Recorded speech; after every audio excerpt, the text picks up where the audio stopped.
Bien le bonjour, nous sommes le samedi 25, quelque chose comme ça sûrement.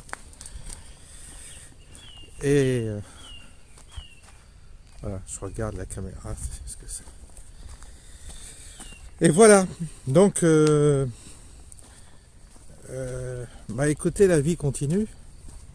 La vie continue, même si parfois c'est chaotique. Parfois c'est chaotique sur le plan collectif. Et parfois c'est chaotique sur le plan individuel.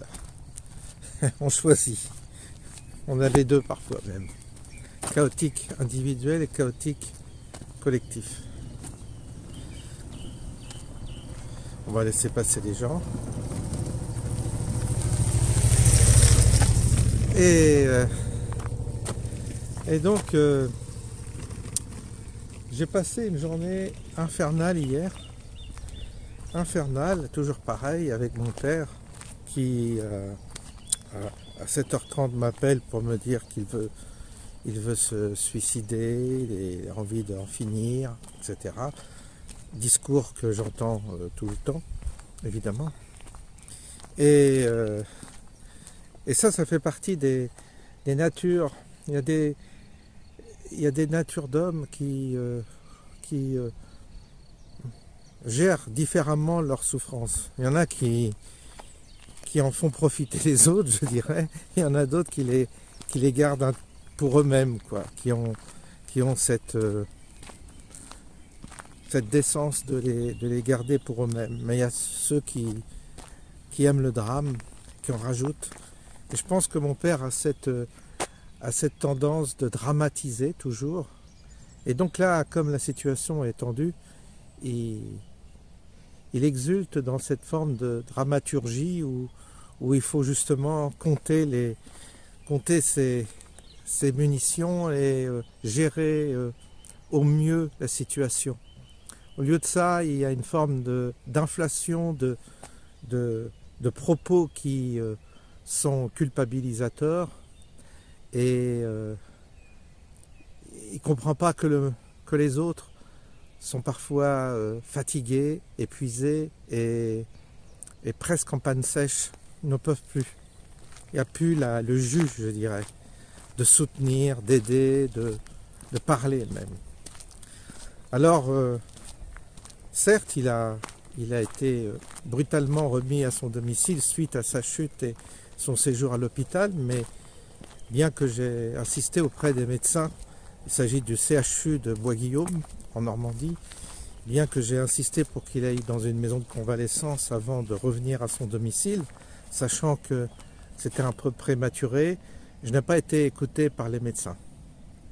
Ils en ont jugé autrement et on est obligé de se plier à leurs décisions, puisqu'on n'a pas le pouvoir, nous, d'intervenir, à part, si ce n'est essayer d'argumenter avec eux. Ça n'a pas fonctionné. Donc il est revenu à son domicile et puis la catastrophe, comme il n'y avait pas d'organisation avec les auxiliaires. Vous savez, c'est cette fameuse organisation qu'il faut mettre en place, mais qu'il faut anticiper. Et quand je suis allé à Rouen, j'ai essayé de prendre des contacts pour que ça se mette en place, mais il faut admettre qu'il faut du temps, il faut la volonté même de la personne qui doit accepter chez elle des étrangers, ça c'est pas facile non plus. Et donc on a demandé à sa femme de ménage de venir plus souvent, contrepartie d'un salaire déclaré, et elle a accepté. Donc je pensais que c'était, comme c'est une dame de confiance, je me suis dit c'est la bonne solution. Au moins, peu importe le prix, au moins il y aura une présence féminine, dame de confiance qui assurera au moins le quotidien, les courses, les achats de médicaments, etc. Mais ça n'a pas suffi. En fait, il y a l'angoisse de la mort, il y a l'angoisse de la maladie, de la dépendance, l'angoisse certainement aussi de devoir peut-être aller dans une maison de retraite. Et ça, c'est compréhensible, mais en même temps, vous voyez que on n'a plus surtout quand on est enfant unique, on n'a plus la force. Surtout quand on a déjà vécu une agonie qui a duré longtemps d'un des deux parents qui est parti, avec tout ce que ça comporte émotionnellement, on est comme épuisé, comme asséché, on n'a plus la force. Pour le deuxième, je dirais, qui reste, on n'a plus.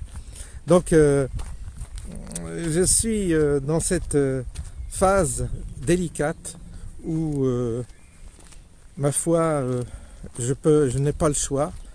C'est un moment difficile, comme je vous ai dit. Déjà, il faut trouver en soi le bon positionnement pour ne pas sombrer, parce qu'il y a presque une perversité dans ces relations-là qu'on a parfois avec nos parents. Ça dépend quelle est leur nature et leur générosité parfois, ou leur qualité d'âme. Certains seraient presque enclins à vous emmener avec eux, quoi, à vous dire, puisque c'est la dégringolade, c'est la chute, eh bien, ils aimeraient être accompagnés dans leur chute et entraîner les autres dans leur chute, comme une forme de besoin d'être associés à d'autres dans cette chute vertigineuse qu'est évidemment la fin de vie. Alors, on est obligé de se défendre, et je vous disais la dernière fois, on est obligé de sauver sa peau, ou soit on y passe, soit, c'est-à-dire on somatise et on développe une maladie, ce que beaucoup de gens ont témoigné, m'ont raconté leur vie, leurs expériences, soit on essaie de sauver sa peau. Sauver sa peau, ça veut dire quoi? Ça veut dire, c'est peut-être important, dans un contexte où on nous demande malgré tout de continuer à vivre. Ou sinon on se flingue et puis voilà, c'est terminé. Donc il n'y a pas le choix. Soit on choisit la vie, soit on choisit la mort, mais il n'y a pas d'entre-deux. Et si on choisit la vie, on est obligé d'écouter son intérêt propre, et donc c'est là qu'on devient égoïste et on cherche à sauver sa peau, puisque c'est là où peut rentrer une forme de culpabilité, de dire mais moi je continue à vivre, je continue à manger, je continue à profiter du soleil par exemple, alors que la personne qui fait partie de votre intimité, elle sombre et puis s'éloigne du soleil progressivement. Et c'est très compliqué à gérer toutes ces questions, très très compliqué. Et c'est pour ça que je vous dis, hier j'ai été extrêmement éprouvé, parce que d'une part, moi j'ai alerté, j'ai redemandé à ce qu'on le mette en maison de repos. Je suis réintervenu auprès de l'hôpital, et puis ils ont appelé mon père, et puis entendant ces propos extrêmement alarmistes, ils ont décidé de l'interner dans un hôpital psychiatrique. Alors moi, coup dur, je reçois cette information, je me dis c'est quoi cette histoire? En fait, il a été emmené, et puis il est revenu chez lui, parce qu'on ne peut pas interner contre le consentement de la personne, ce qui est normal. Et donc il a été là-bas, puis il est revenu. Bon. Et à nouveau, il est pas gérable psychologiquement. Malheureusement, il ne peut pas se gérer tout seul, et moi je ne peux pas le gérer, puisque je suis trop proche dans cette histoire, et j'ai un lien affectif, j'ai un lien personnel qui fait que je ne peux pas aider. Je ne peux que subir, être malade moi-même, mais je ne peux pas aider. Seule une tierce personne peut intervenir et aider dans ces moments-là. On est trop impliqué émotionnellement, affectivement, pour aider. On n'a pas les bons réflexes, on n'a pas les bonnes paroles, on n'a pas la bonne attitude, et l'autre sait que vous êtes prisonnier de cet affect et va presque, d'un point de vue, presque, lui aussi peut vous entraîner avec comme une corde, vous entraîner dans son puits, dans son fossé, dans sa tombe. C'est dangereux, hein. Oh là. Et pour en avoir parlé avec des amis confrontés à ces mêmes difficultés, eh ben, ils m'ont raconté les mêmes expériences. Ils m'ont dit fais attention, hein. C'est là qu'il faut agir d'un point de vue juste, parce que sinon on peut réellement être entraîné. Et j'ai des amis qui ont été malades, qui ont développé, dans les commentaires il y a aussi des témoignages de gens qui ont eu différents symptômes suite à cette acrobatie qui est très très délicate, très compliquée à vivre. Alors je suis sûr qu'on est nombreux à vivre ça.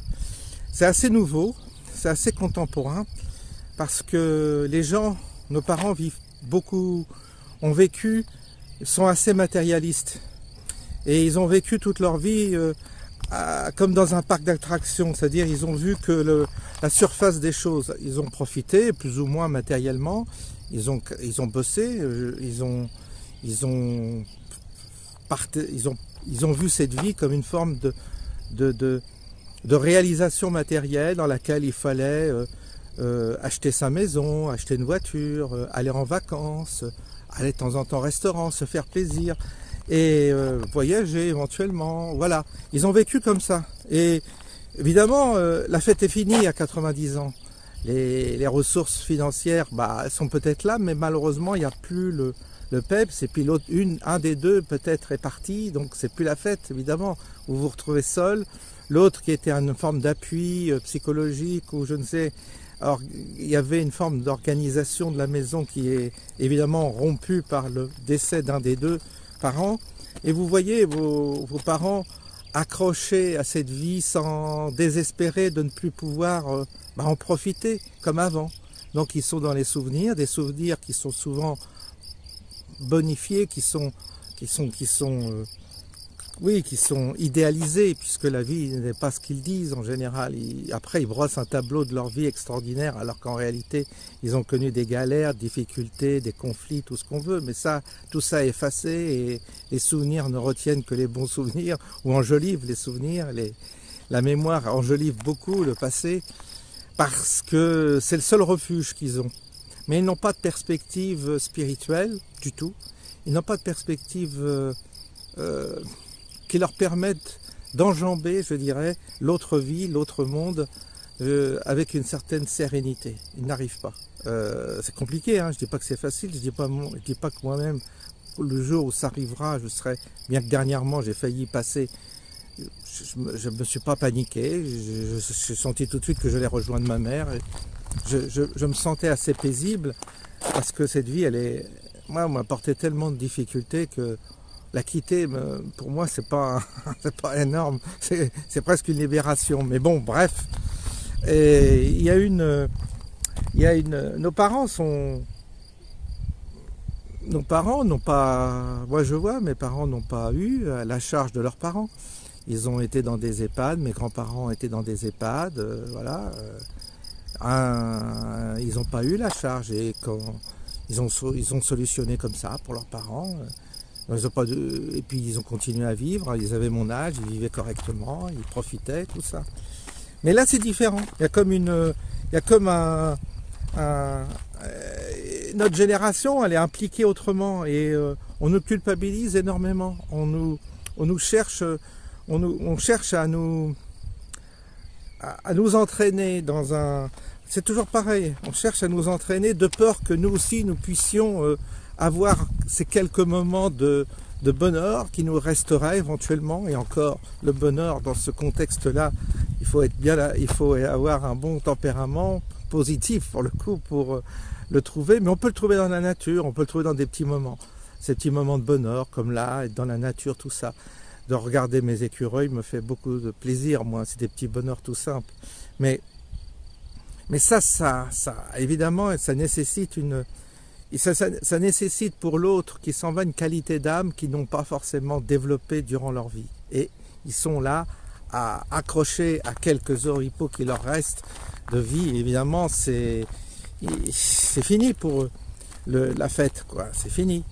Mais moi, comme je n'ai jamais entendu ni vu cette vie sous l'angle matérialiste, rien ne m'étonne. Je savais tout ça. Je savais qu'on serait confronté à toutes ces épreuves. Je savais que le fait de s'isoler, de ne pas anticiper, ça aggrave la situation. Je dis toujours, pourquoi ne pas anticiper? Alors mes parents n'ont pas anticipé au niveau organisation, tout ça. Ils n'ont pas anticipé leur vieillesse, au sens où ils n'ont pas de réseau, ils n'ont pas eu d'amis, ils ont pensé qu'ils se suffiraient eux-mêmes. Ils n'avaient pas tellement le goût de la sociabilité, le goût des autres. Et ils ont une maison avec un étage, donc là, à l'époque où je leur parlais d'une maison de plein pied, oui, mais rien n'a été fait. Donc ils passaient des heures à s'ennuyer, sans occuper leur temps parfois à envisager justement des solutions qui nous auraient peut-être permis de mieux gérer nos problèmes je dirais matériel pour le coup dans l'avenir. Ils ont attendu au dernier moment et dans la catastrophe, on cherche les solutions au moment où c'est presque trop tard pour les trouver, puisque rien ne s'improvise du jour au lendemain. Vous ne changez pas de maison du jour au lendemain. Vous ne vendez pas votre maison et vous achetez pas un appartement du jour au lendemain. Tout cela s'anticipe. Mais comme mes parents n'ont pas anticipé tout cela, on se retrouve, bah oui, avec un étage. Quand vous faites une chute, vous êtes handicapé, monter l'étage devient compliqué. Mais alors à ce moment-là, qu'est-ce qu'on fait? Dans ce moment-là, on cherche une maison de repos, mais une maison de repos, il faut qu'il y ait de la place. Puis parfois, c'est des chambres à deux, mais à deux, il faut supporter l'autre. Vous voyez?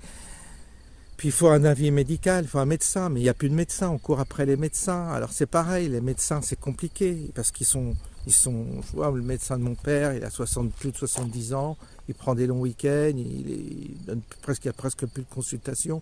Donc évidemment, quand il va mal, c'est toujours le week-end, toujours le moment où il n'est pas là. Donc il n'y a plus de médecin.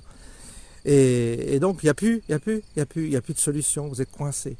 En EHPAD, maison de retraite, oui, il faut choisir, il faut aller dans une maison de retraite de bonne qualité, humaine, avec des qualités humaines et tout. Il y en a encore où il y a un bon climat, mais la décision doit venir d'eux. Nous, on ne peut pas, nous enfants, imposer cela. Et les prendre chez nous, c'est complètement impossible, étant donné qu'il n'y a pas forcément les mêmes caractères, et puis votre vie, elle est brisée totalement dans votre intimité, vous pouvez plus. Surtout qu'aujourd'hui, les parents occupent une place que n'occupaient pas les anciens autrefois.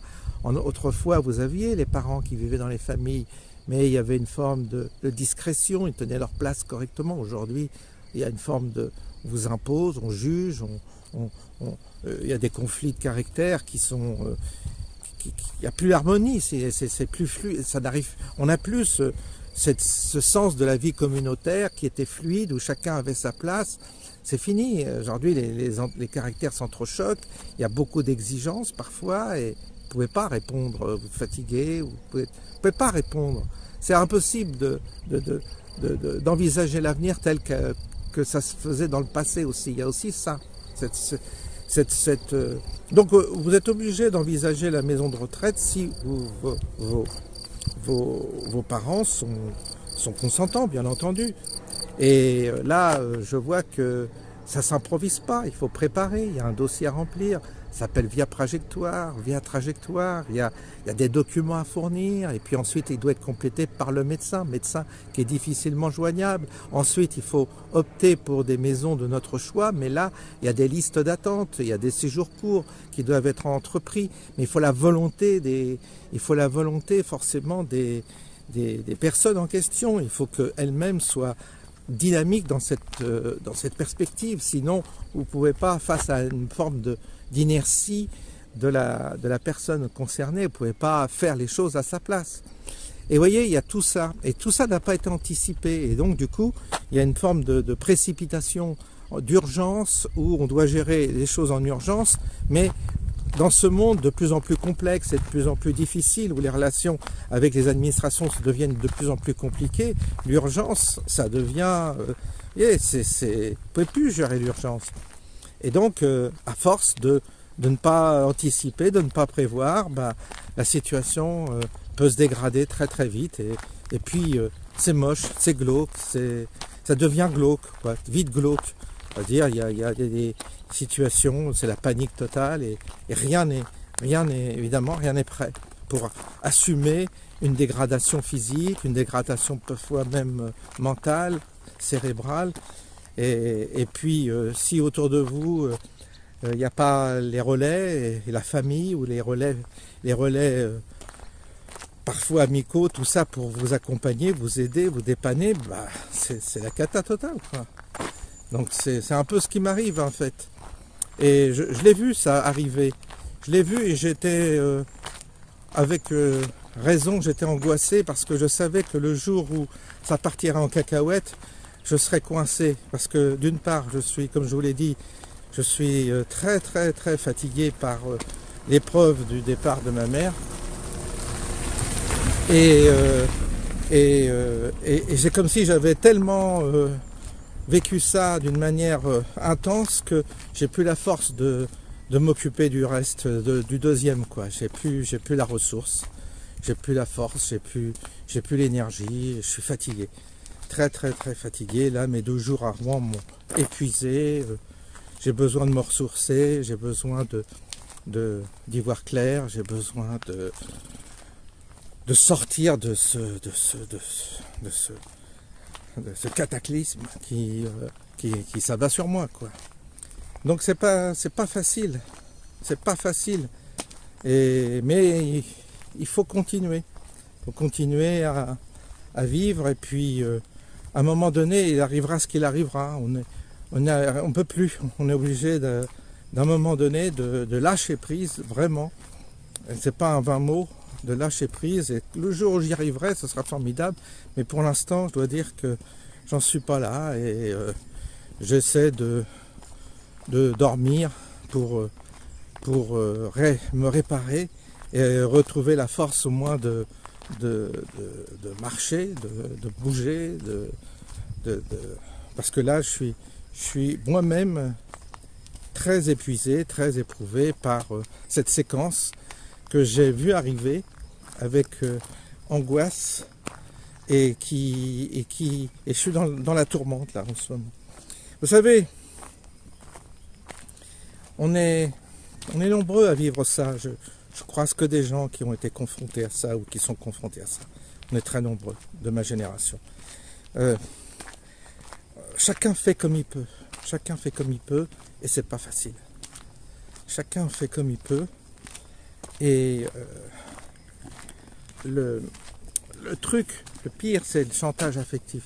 Quand vous avez quelqu'un qui vous fait du chantage affectif, c'est terrible. C'est terrible parce que beaucoup, malheureusement, usent de ce ressort pour vous obliger, vous contraindre à participer à sa détresse. Et le chantage affectif, c'est une arme redoutable parce qu'il est culpabilisateur, évidemment. Donc, nous qui sommes des occidentaux chrétiens, la culpabilisation, ça nous connaît. Donc, on a déjà un terrain qui est favorable à la culpabilisation, contrairement à ce qu'on croit. Et d'autre part, le chantage affectif vous met dans une position où vous êtes coupable. C'est vous le coupable. Et vous avez toujours des gens dans ces situations qui sont là pour vous juger, vous condamner. Et donc vous avez la deuxième peine, c'est le regard des autres sur votre comportement. Et ils cherchent et il y a toujours quelqu'un dans la famille, ou il y a toujours des gens pour vous culpabiliser, encore plus vous juger, puisqu'quand vous êtes victime d'un chantage affectif. Parce que lui, l'auteur du chantage, va bien s'arranger pour dire que vous êtes indigne, que vous n'avez pas répondu à ses attentes, et va vous organiser un petit tribunal bien joli qui va vous mettre à nouveau comme coupable. Coupable, évidemment, c'est facile, c'est le phénomène du bouc émissaire, et il faut toujours un bouc émissaire dans toute situation de crise. Donc vous risquez même de vous retrouver en tant que victime, bouc émissaire, victime d'une situation que vous n'avez pas choisie et que les autres n'ont pas forcément, comme je le vous disais, anticipé. On est responsable de nos vies. On est responsable, vous faites des enfants, il faut savoir qu'à partir du moment où vous avez des enfants, vous avez une responsabilité. Vous n'en avez pas, vous n'avez pas de responsabilité. C'est un choix. Vous avez décidé de fonder une famille, ça comporte des avantages et des inconvénients. Vous avez donc, vous ne pouvez pas, en tant que parent, faire porter le poids sur vos enfants de vos mauvaises décisions, de vos aléas, de vos problèmes. Vous ne devez pas faire subir, je le dis parce que c'est très important, vous ne devez pas faire subir à vos enfants le poids de votre vie et des difficultés que vous rencontrez dans votre vie. Il faut avoir le courage d'assumer et d'avoir cette volonté de protéger les progénitures que vous avez mis au monde pour que, à nouveau, ils soient délivrés de ce poids qui peut être pour eux fatal, voire mortel. Ça, je mets bien en garde tous les parents qui seraient tentés de faire peser sur leurs enfants le poids de leur propre détresse. Ça, c'est ignoble, c'est dégueulasse. Et moi, je vous le dis aujourd'hui, parce que je le subis, je veux dire, c'est vraiment dégueulasse d'imposer à ces enfants ce poids-là. Les enfants, comme je dis toujours, ils n'ont pas demandé à venir sur Terre. Moi, je n'ai pas demandé. J'ai pas demandé. C'est eux qui ont fait la question. Moi, je n'ai pas demandé. Et il n'y a pas un être humain qui a demandé à venir sur Terre. Il est arrivé malgré sa décision. On ne lui a pas demandé son choix. Alors d'autres me diront, oui, dans l'autre monde, vous avez choisi. Bon, ben, ça, je veux des preuves. Je n'ai pas de preuves de ça. Donc moi, j'estime qu'on n'a pas demandé à venir dans cette galère et que maintenant qu'on est dans cette galère, il ne faut pas qu'on nous en rajoute de trop non plus. Donc, vous avez décidé d'avoir des enfants, très bien. Vous avez décidé d'avoir une famille, très bien. Eh bien, ne faites pas porter sur vos enfants le poids de vos propres échecs, de vos propres choix, de vos propres vies. C'est à cela qu'il faut s'en tenir. Moi, je reconnais que dans ma vie, parfois j'ai fait des mauvais choix, parfois j'ai fait des bêtises, parfois j'ai déconné. Et donc, étant donné que j'ai pas d'enfant, bah personne ne supporte les conséquences de mes mauvais choix. Je les ai supportés seul, parce que j'estimais que c'était de mon ressort d'avaler les conséquences de mes propres choix. Et je le fais avec presque plaisir, parce que je me dis finalement, tu dois... parce que parfois, je disais, dans ce processus de réparation, les erreurs qu'on a fait, on apprend beaucoup. On apprend beaucoup et je me disais des fois, tu vois, quand j'ai connu par exemple une période où j'ai gagné beaucoup d'argent, puis après j'ai tout perdu. Mais je me disais finalement c'est bien parce que j'ai réappris à ressentir du plaisir à travers des petites choses, des petits achats, le fait de gérer autrement mon budget. Des fois je me faisais des tout petits plaisirs quand j'allais au supermarché parce que j'étais sec de chez sec et je me disais finalement si j'avais été dans l'opulence, j'aurais pas eu ce petit plaisir que j'avais à travers un achat d'une bricole, d'une friandise ou je ne sais quoi. Donc finalement, je redécouvrais à travers la réparation des conséquences des erreurs que j'ai pu faire, eh bien je redécouvrais dans cette période de convalescence les petits plaisirs. Par exemple, quand il m'est arrivé mon problème médical, oui, j'avais une hémorragie terrible, mais en même temps, je voyais le progrès et je voyais que je me disais, tu as quand même la chance d'avoir encore un peu de mobilité. Il y en a qui n'ont pas de mobilité.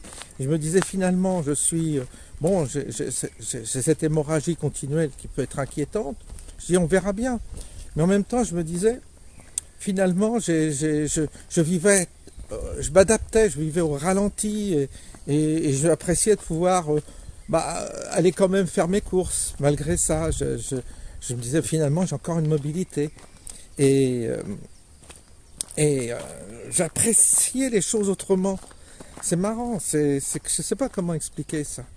Donc quand on est soi-même, malheureusement je ne peux pas communiquer ça à mon père, je ne peux pas lui dire qu'il y a malgré tout, même à travers les épreuves qu'il a passées, il y a le moyen de trouver des séquences plaisantes dans la vie. Il y a des petites séquences plaisantes qui sont là. Mais c'est sûr qu'une fois quand on vieillit, on n'a plus le même corps. Quand on vieillit, on n'a plus la même dextérité, les mêmes possibilités. Mais dans les petites choses, je sais pas, une petite pâtisserie ou un petit truc qu'on va s'offrir, on va l'apprécier. On va l'apprécier alors que quand on est en pleine forme, quand on est jeune, on s'en fout de la pâtisserie en question. Mais quand vous êtes réduit, quand vous avez une vie extrêmement réduite, vous regardez à la télé un bon documentaire, vous appréciez, vous le vivez autrement. Vous êtes plus attentif aux petites choses. Donc on s'adapte, le corps s'adapte. Et les plaisirs sont proportionnels à votre nouvelle condition. Et ça, je n'ai pas les clés pour... en tous les cas, je ne peux pas en parler, je ne peux pas le dire, je ne sais pas comment le dire. Mais pourtant, il y a cette possibilité-là jusqu'à la fin. Vous savez, quand vous êtes, ma mère était sur son lit et elle était sous morphine, mais elle avait eu quelques petits plaisirs avec les auxiliaires de vie. Il y en a une qui lui chantait quelques chansons et elle était contente d'avoir cette relation avec cet auxiliaire de vie qui lui apportait, oui, peut-être un petit peu de bonheur qu'elle n'avait pas avec mon père quand ils étaient tous les deux là devant la télé. Donc elle était à l'hôpital en soins palliatifs, mais il y avait des jeunes qui venaient la voir sans arrêt et qui lui apportaient des petits moments de plaisir, des petits moments de joie, un sourire, ils chantaient ensemble, ils avaient mis un peu de musique. Et elle n'avait pas ça chez elle. Donc ça veut dire que sa nouvelle condition, malgré tout, lui a apporté de petits plaisirs qu'elle a appréciés. Et c'est ça l'existence, la vie, c'est ça. C'est pour ça que celui qui... Vous savez, le problème de certaines... Alors c'est des natures d'hommes, ça, c'est mon père, un côté toujours très négatif. Alors j'en ai peut-être hérité un peu, mais il a ce côté de systématiquement vraiment voir que le côté négatif des choses.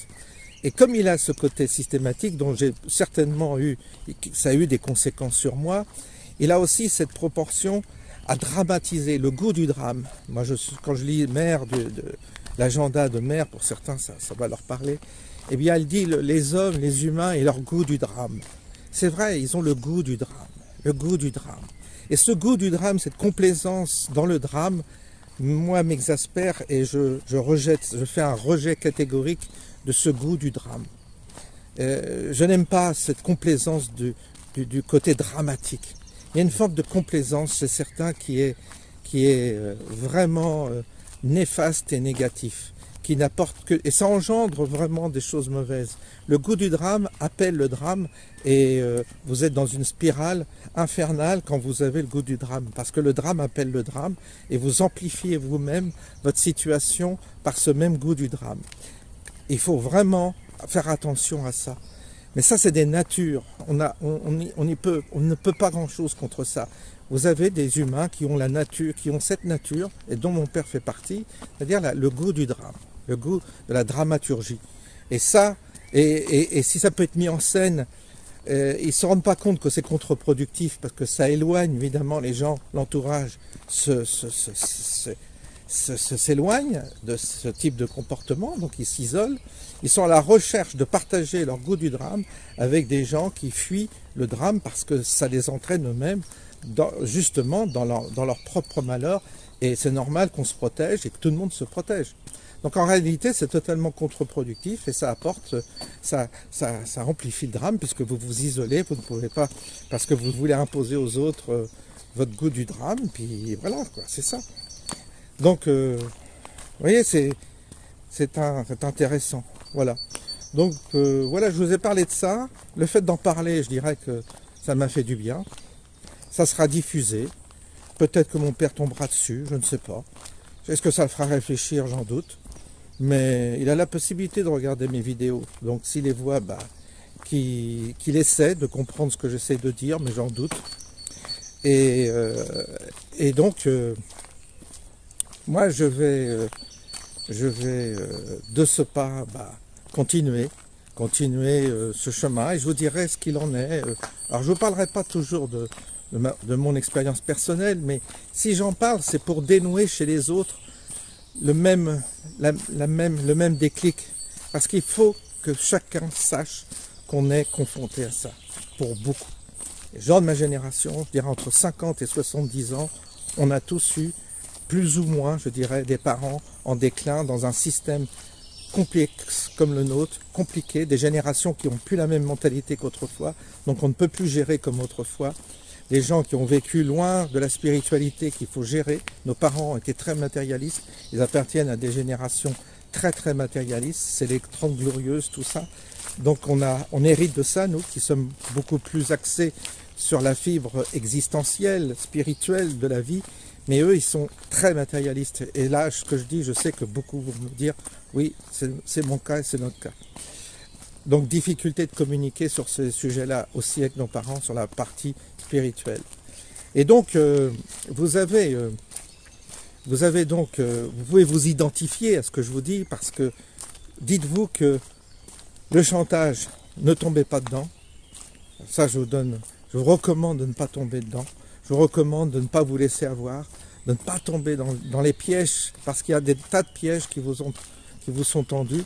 Et le piège, c'est de vous perdre vous-même. Le piège, c'est de somatiser, ce qui peut-être peut m'arriver, d'être malade, ce qui peut m'arriver, et d'avoir une maladie grave. Ou de rentrer en dépression, ce qui pourrait m'arriver aussi, pourquoi pas. Nul n'est à l'abri des conséquences d'une telle épreuve. Sachez qu'on n'est pas seul, on est nombreux. J'ai 2-3 témoignages autour de moi, dans l'immédiat auxquels j'en ai parlé, qui vivent exactement la même chose. On est tous d'accord qu'on vit la même chose et on est confronté au même problème. C'est important d'en parler. C'est important de partager. C'est important de nous aider, de nous épauler dans ces moments-là, parce que on se sent moins seul, moins démuni, à partir du moment où collectivement, on n'est pas les seuls à vivre ce type de situation. Voilà, je vous souhaite une bonne fin de samedi. Pour les plus jeunes, ne vous tracassez pas. Ça arrivera au son temps. Peut-être pas, s'il y a un cataclysme ou s'il y a un chaos ou une guerre, ça va être vite réglé, tous ces sujets-là. Évidemment, ça sera réglé autrement, par une éradication de la population. Mais on n'en est pas là pour l'instant. Donc, en dehors des sujets de la sociétaux, de tous ces sujets qui l'habitude, meublent également nos chaînes, là, on est sur un sujet plus intime, plus personnel, mais que je partage avec vous parce que je sais que nous faisons communion autour de ces sujets-là. Nous sommes respectueux et nous sommes attentifs au bien-être des uns et des autres. Et c'est important que nous soyons collectivement solidaires dans ces moments-là, puisque vous devez savoir que, évidemment, on traverse quasiment les mêmes épreuves, avec les mêmes symptômes. Et plus on en parle, mieux ça va après. Voilà, je vous souhaite une bonne fin du samedi et puis bon dimanche demain.